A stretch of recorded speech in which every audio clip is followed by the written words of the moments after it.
حافظ قرآن بنائیں گے انشاءاللہ۔ بزرگوں، اللہ تعالیٰ نے ساری کائنات کی ہدایت کے لیے جو کتاب مقدس نازل فرمائی قرآن پڑھاتا ہے۔ محترم بزرگوں، آج آپ نے دیکھا اتنی بڑی تعداد میں حفاظ کرام یہاں سے سند فضیلت لے کر کے نکل رہے ہیں۔ ہم سب نے دیکھا ایک پیغام تھا، یہ ایک اعلان تھا کہ اللہ رب العزت نے ان سب کو قبول فرمایا اور ان سب کے سینے کو اللہ تعالیٰ نے اس قرآن مقدس کی حفاظت کے لیے قبول فرمایا، جس کے لیے خود باری تعالیٰ نے ذمہ داری لی ہے، اعلان کیا ہے اِنَّا نَحْنُ نَزَّلْنَا الذِّكْرَ وَإِنَّا لَهُ لَحَافِظُونَ، کہ ہم نے ہی اس قرآن کو اتارا ہے اور ہم ہی اس کی حفاظت کریں گے۔ اللہ تعالیٰ ہمیں قبول کر لے، اللہ تعالیٰ ہمیں اپنا لے، اللہ تعالیٰ ہمیں موقع دے دے کہ ہم قرآن پڑھیں، ہم قرآن کو یاد کریں، قرآن کو سمجھیں، اس کے معانی کو سمجھیں، اس کے مطالب کو سمجھیں، تفاسیر کو سمجھیں، تو یہ اللہ رب العزت کا احسان ہے۔ اللہ تعالیٰ نے ہمیں خود چنا ہے، اللہ تعالیٰ نے ہمارا انتخاب خود فرمایا ہے۔ دنیا کے اندر کروڑوں بچے ہیں، دنیا کے اندر کروڑوں لوگ بستے ہیں، لیکن اللہ نے سب کو اپنے کام کے لیے قبول نہیں کیا ہے۔ قرآن مجید کی حفاظت کے لیے جس سینے کو اللہ قبول فرما لے، آپ سمجھیں کہ شاید کائنات میں وہ سینہ سب سے اعلیٰ اور افضل بن جاتا ہے، اس لیے کہ اللہ تعالیٰ نے اس کے بارے میں اعلان فرمایا ہے کہ اگر ہم نے اس قرآن مقدس کو پہاڑوں پر نازل کیا ہوتا تو یہ پہاڑ ہمارے خوف کے ریزہ ریزہ ہو جاتے، لیکن اللہ کا احسان ہے معمولی انسان کے معمولی گوشت سے بنا ہوا، ہڈیوں سے بنا ہوا سینہ کو اللہ نے اس قابل بنایا،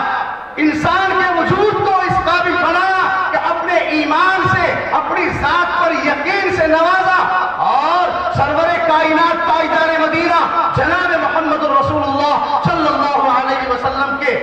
مصطفیٰ قابل بنایا، اور آپ کے اوپر جو انعام اور اکرام ہوا ہے بزرگوں، یہ وہی سمجھ سکتا ہے جو ان مدارس اسلامیہ کی قدر و قیمت سمجھتا ہے، جو علماء کی قدر و قیمت سمجھتا ہے، جو ان بزرگوں کی قدر و قیمت کو سمجھتا ہے اور ان کا اعزاز اور اکرام کو کرتے ہیں۔ میں نے ایک واقعہ ابھی چند دنوں پہلے کا پڑھا ہے، میرٹھ کا واقعہ لکھا ہوا تھا کہ میرٹھ شہر میں ایک بچے نے قرآن پاک یاد کیا، حافظ قرآن ہونے کی بنیاد پر اس بچے کے باپ نے انعام کے طور پر حافظ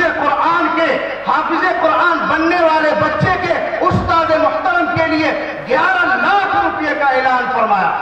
یہ اعزاز تھا، یہ اکرام تھا حافظ قرآن کے استاد کے لیے۔ اس بچے کے دل میں جو قدر تھی، جو عزت تھی، جو عظمت تھی، انہوں نے اظہار کیا، اسی مجلس میں 5 لاکھ روپیہ انعام کے طور پر دیا اور کہا میرا بچہ جب رمضان کے مبارک مہینے میں تراویح میں پورا قرآن سنا دے گا 6 لاکھ روپے کا انعام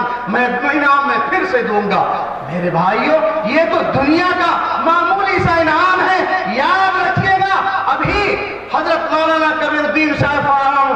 دامت برکاتہم نے آپ کے سامنے کتنی قیمتی باتیں رکھی ہیں، ان میں سے ایک بات، آج ہماری ناکامی کا سب سے بڑا ذریعہ یہ بن جاتا ہے کہ ہم اپنے اداروں کی قدر نہیں کرتے ہیں، ہم علماء کی عزت نہیں کرتے ہیں، ہم اپنی مساجد کی قدر نہیں کرتے ہیں، جس کی بنیاد پر ہمارے سامنے طرح طرح کے حالات ہیں۔ اور قدر کرنے کا مطلب یہ ہے کہ ہم علم سیکھیں، اس علم کو سمجھیں اور اس علم کو اپنی زندگی میں اتاریں، اپنے سماج میں اتاریں، اپنے معاشرے میں اتاریں، اپنے گھرانے میں اتاریں، اپنے معاملات میں اتاریں، شادی بیاہ میں اتاریں، تجارت اور بزنس میں اتاریں، کھیتی باڑی میں اتاریں، چلنے پھرنے میں اتاریں، اور ایک دوسرے سے ملنے جلنے میں اتاریں، ایک دوسرے سے معاملات کرنے میں اتاریں۔ اگر ہم اس پر عمل کرتے ہیں تو اللہ تعالیٰ کی طرف سے جناب محمد الرسول اللہ صلی اللہ علیہ وسلم کی زبان مبارک سے جو اعلان کروایا گیا ہے،